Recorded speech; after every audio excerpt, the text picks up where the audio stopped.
In this video, I'll show you how to fix Twitter login issues on your PC.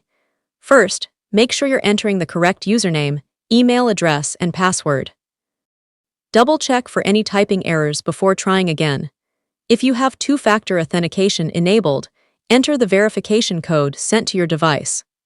Next, try logging in using a different web browser.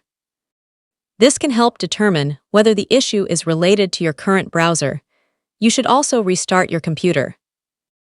A simple restart can often fix temporary glitches that may be preventing you from signing in. Check your internet connection and make sure it's stable. If possible, switch to a different network and try again. It's also important to keep your operating system and browser updated, as outdated software can sometimes cause login problems. If you're using a VPN or proxy service, disable it temporarily and then try signing in again. If none of these solutions work, contact Twitter support for additional help with your account. And that's how to fix Twitter login issues on a PC. If this video helped, don't forget to like and subscribe for more helpful tutorials.